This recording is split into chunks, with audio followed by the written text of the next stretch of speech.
Calcium क्या है, calcium के बारे में हम क्या जानते हैं, कैल्शियम के बारे में हम क्या नहीं जानते और कैल्शियम के बारे में हम क्या गलत जानते हैं, इस छोटे से टॉपिक के बारे में हम आज बात करने वाले हैं दोस्तों। मेरा नाम है डॉक्टर मिलिंद तनवर, मैं एक ऑर्थोपेडिक सर्जन और एक आर्थ्रोस्कोपी स्पेशलिस्ट हूँ। तो दोस्तों कैल्शियम के बारे में जब हम बात करते हैं तो देखा जाता है कि कैल्शियम हमारी बॉडी में दो फॉर्म्स में एग्जिस्ट करता है। एक को बोलते हैं आयनिक फॉर्म और एक को बोलते हैं बाउंड फॉर्म, या सिंपल सरल भाषा में कहा जाए तो एक वो फॉर्म है जो कि ब्लड में सर्कुलेट करती है और दूसरी वो फॉर्म है जो हमारे टीथ में, बोन्स में और तरीके से कॉम्पाउंड्स बना करके, वेरियस कॉम्पाउंड्स बना करके एग्जिस्ट करती है। तो इसके अंदर से दोस्तों कहा जाता है कि आयनिक कैल्शियम हमारे ब्लड में रहता है। यही आयनिक कैल्शियम हमारी आंखों के ब्लिंकिंग से लेकर के न्यूरोमस्कुलर फंक्शन यानी नसों और मांसपेशियों की ताकत और इंसुलिन जैसे ज़रूरी हार्मोन्स को निकालने की क्षमता रखता है और प्री मेंस्ट्रुअल सिंड्रोम जैसी छोटी छोटी रोज़मर्रा में होने वाली समस्याओं में भी इसका एक एसेंशियल रोल है। अब बात करेंगे दोस्तों इस चीज़ के ऊपर कि कैल्शियम किस किस फॉर्म में अवेलेबल है और कैल्शियम हमें किस मात्रा में रोज़ लेना चाहिए। तो सबसे इम्पॉर्टेंट बात करेंगे दोस्तों कि कैल्शियम की रिकमेंडेड डेली अलाउंस या हमारी ज़रूरत कितनी होती है। किसी भी बच्चे में जो कि 1 साल से लेकर के और करीब 8 साल तक का है, उसके अंदर रिक्वायरमेंट्स करीब 200 मिलीग्राम से लेकर के 800 मिलीग्राम तक प्रतिदिन में होती हैं। 8 साल से लेकर के और करीब करीब 18 साल तक, जब तक हम लोग अपनी स्केलेटल मैच्योरिटी यानी पूरे बड़े नहीं हो जाते, तब तक ये ग्रोथ रिक्वायरमेंट काफ़ी ज़्यादा रहती है। और कैल्शियम इसी के साथ साथ कहा जाता है कि 1200 से लेकर के 1600 मिलीग्राम प्रतिदिन कंज्यूम करना चाहिए। 18 साल से 50 साल तक ये वैल्यू करीब करीब कांस्टेंट रहती है और कहा जाता है कि 1000 से 1200 मिलीग्राम दिन में लेना चाहिए। क्राइटेरिया है ये एल्डरली एज ग्रुप में थोड़ा सा बढ़ जाता है क्योंकि वो एक हाई रिस्क क्राइटेरिया के अंदर आ जाते हैं जहाँ एब्जॉर्प्शन उतनी नहीं हो पाती जितना इंटेक रहता है। कुछ और स्पेशल स्टेट्स हैं जैसे कि pregnancy, irritable bowel disease, chronic kidney disease, kidney की कोई समस्या, या फिर वो लोग जो कि एसिडिटी या गैस्ट्राइटिस के लिए लंबे समय से प्रोटॉन पंप इनहिबिटर्स ले रहे हैं।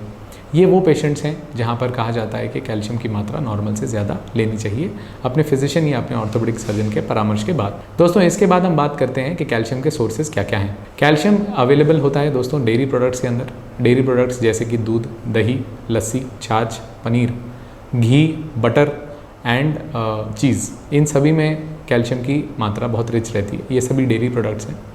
जो लोग वीगन हैं, जो लोग ये नहीं खाते, उनके लिए टोफू, आलमंड्स, फिग यानी अंजीर, ये सभी सोर्सेस कैल्शियम के बहुत रिच रहते हैं। इसी के साथ साथ दोस्तों अगर देखा जाए तो कुछ ग्रीन लीफी वेजिटेबल्स जैसे लेट्यूस, जैसे कि ब्रोकली के अंदर कैल्शियम की मात्रा अच्छी रहती है। इसी के साथ साथ जो लोग नॉन वेजिटेरियन डाइट लेते हैं उनके लिए एग्स, मीट, फिश, ये बहुत अच्छे सोर्सेज हैं कैल्शियम के। इसके बाद भी कुछ लोगों के अंदर रिक्वायरमेंट्स ज़्यादा रहने की वजह से या फिर एब्जॉर्प्शन नहीं हो पाने की वजह से कैल्शियम के सप्लीमेंट्स देने पड़ते हैं। याद रहे दोस्तों, कैल्शियम के सप्लीमेंट्स की तरह यूज़ करने चाहिए, सब्स्टिट्यूट्स की तरीके से यूज़ नहीं करने चाहिए। डेयरी प्रोडक्ट्स, एग्स, फ्रूट्स, इन सभी चीज़ों को आपके सब्स्टिट्यूट्स रिप्लेस नहीं कर सकते। आमतौर से अगर हम कहते हैं कि हम एक एल्डरली एज ग्रुप में आते हैं, या फिर हम एक पोस्ट मीनोपॉजल एज ग्रुप में आते हैं, या फिर हम कहते हैं कि हम एक क्रॉनिक किडनी डिजीज़ के पेशेंट हैं, इरिटेबल बाउल सिंड्रोम के पेशेंट हैं, थायराइड डिजीज़ के पेशेंट हैं, तो हम लोगों को कैल्शियम की मात्रा ज़्यादा लेनी चाहिए दोस्तों। इसी के साथ साथ जब हम सप्लीमेंट्स की बात करते हैं तो मार्केट के अंदर बहुत सारे सप्लीमेंट्स अवेलेबल हैं जो कि कैल्शियम के साथ, जो एक एनायन है या पॉजिटिवली चार्ज आयन है, उसी के साथ कार्बोनेट, ओरोटेट, सिट्रेट, मेलिएट, ग्लूकोनेट, ये सभी तरीके से एनायंस अटैच्ड मिलते हैं। इन सभी में से कैल्शियम कार्बोनेट सबसे कॉमनली मिलने वाला अफोर्डेबल कैल्शियम है। कैल्शियम कार्बोनेट दोस्तों हम लोग आमतौर से कहते हैं कि 40% बायो अवेलेबिलिटी रखता है और खाना खाने के टिपिकली बाद में इस टैबलेट को लेना चाहिए। इस चीज़ के ऊपर भी फोकस किया जाता है दोस्तों कि अगर आपकी रिक्वायरमेंट कैल्शियम की ज़्यादा है तो उसे 500 मिलीग्राम से यानी 500 मिलीग्राम के स्प्लिट डोजेज में मल्टीपल टाइम्स आप ले सकते हैं as advised by a doctor. एक समय में 500 मिलीग्राम से ज़्यादा कैल्शियम एब्जॉर्ब या एसिमिलेट बॉडी अच्छे से नहीं कर पाती। इसी के साथ साथ दोस्तों कैल्शियम कार्बोनेट के अलावा कैल्शियम सिट्रेट मेलिएट नाम का एक सॉल्ट है जो कि करीब करीब 40% के आसपास ही एब्जॉर्प्शन या एसिमिलेशन देता है। इस कैल्शियम सिट्रेट मेलिएट के फ़ायदे उन पेशेंट्स में टिपिकली देखे जाते हैं जो कि एक्लोरहाइड्रिया यानी कि प्रोटॉन पंप इनहिबिटर्स नाम की गैस के लिए दवाइयाँ लेते हों, क्रॉनिक किडनी डिजीज़ के पेशेंट्स हों, या फिर इरिटेबल बाउल डिजीज़ के पेशेंट्स हों, जिनके अंदर कैल्शियम कॉन्स्टिपेशन जैसी साइड इफेक्ट्स कभी कभी कर देता है। कैल्शियम सिट्रेट मेलिएट के अलावा हमारे बहुत सारे और भी एनाइंस अटैच होते हैं जैसे कि कैल्शियम ग्लूकोनेट, कैल्शियम ओरोटेट और कोरल कैल्शियम। तो ये सभी फैंसी फॉर्म्स हैं कैल्शियम की जो आप इनटेक ले सकते हैं। ये सभी सेफ़ हैं अपने इनटेक के लिए, बट अपने डॉक्टर से परामर्श करके ही इन सप्लीमेंट्स को स्टार्ट करें। कैल्शियम लेने के दोस्तों कुछ साइड इफ़ेक्ट्स हैं, जैसे कि गैस्ट्राइटिस, ब्लोटिंग, कॉन्स्टिपेशन, नोजिया, पेट में भारी रहना, आफरा रहना, भूख नहीं लगना और कब्ज़ रहना।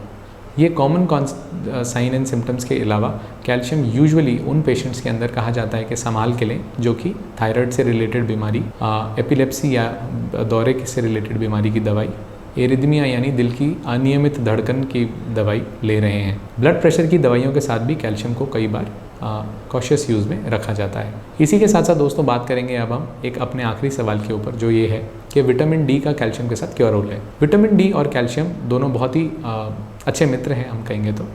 विटामिन डी बेसिकली ये रोल रखता है कि कैल्शियम जब बोन्स में जाता है तो कैल्शियम को बोन में एंटर करने के लिए विटामिन डी की चाबी चाहिए होती है। इनकेस हमारे अंदर विटामिन डी डेफिशिएंट रहता है तो वो कैल्शियम बोन्स में नहीं जा पाता। बहुत सारा कैल्शियम हम एब्जॉर्ब नहीं कर पाते, हड्डियों तक नहीं पहुंचा पाते in deficiency of vitamin D. Early age groups में जहाँ पे ग्रोथ एक्सपेक्टेड रहती है 1 साल से करीब 14-15 साल तक, अगर कैल्शियम और विटामिन डी में से कोई भी चीज़ डेफिशिएंट है तो वो ग्रोथ डिफॉर्मिटीज़ कर सकती है, जो आपको प्रत्यक्ष रूप से नज़र आएंगी। बच्चे की चाल में, बच्चे के ग्रोथ में, पैरों के बांगेपन, टेढ़ेपन में, ये सभी चीज़ों में कभी कभी कैल्शियम और विटामिन डी की डेफिशिएंसीज, सीवियर डेफिशिएंसीज नज़र आती हैं। इसी के साथ साथ दोस्तों जो एल्डरली एज ग्रुप है या जो एट रिस्क एज ग्रुप है, जैसे कि इरिटेबल बाउल डिजीज़, जैसे कि क्रॉनिक किडनी डिजीज़ जैसे जो पेशेंट्स रहते हैं, उन पेशेंट्स के अंदर भी हम लोग आमतौर से कहते हैं कि सप्लीमेंटेशन कैल्शियम का ज़रूरी है अलॉन्ग विद विटामिन डी। क्योंकि भारत एक सूर्य प्रधान देश है तो यहाँ पर बहुत सारी सनलाइट हम लोगों को एडिक्वेटली मिल जाती है ऑलमोस्ट 10 to 12 मंथ्स। सो इस देश के अंदर यूजुअली विटामिन डी डेफिशिएंसी होना स्वाभाविक नहीं है, पर हमारे लाइफस्टाइल के एसोसिएटेड होते हुए आजकल विटामिन डी की कॉमनली कमी देखी जाती है। तो सभी लोग जो कि सनलाइट में अपनी स्किन को एक्सपोजर नहीं दे पाते हैं, उनके लिए कहा जाता है कि 3 मंथ्स के लिए विटामिन डी की एक स्टैंडर्ड डोज जो 60,000 इंटरनेशनल यूनिट्स कहा जाता है, इनकेस आप डेफिशिएंट हैं तो आप 3 मंथ्स के लिए वंस अ वीक ले सकते हैं, जिसके बाद आपको परामर्श करके अपने फिजिशियन को, ऑर्थोपेडिक सर्जन को दिखाने की ज़रूरत रहती है कि उसको आगे कंटिन्यू करें, मेंटेनेंस डोज में करें या नहीं करें। और विटामिन डी का other than the calcium metabolism हमारी इम्यूनिटी में, हमारे बीपी में, हमारी पाचन क्रिया में, हमारी एक्टिविटी के लेवल में, हमारी मांसपेशियों और नसों के कोऑर्डिनेशन के मामले में बहुत एसेंशियल रोल्स। तो दोस्तों अगर आपको ये वीडियो अच्छा लगा तो प्लीज़ इसे लाइक, शेयर एंड सब्सक्राइब ज़रूर करें। उम्मीद करता हूँ ये वीडियो आपको कैल्शियम के बारे में रिलेटेड कुछ इन्फॉर्मेशन दे पाया होगा। Thank you.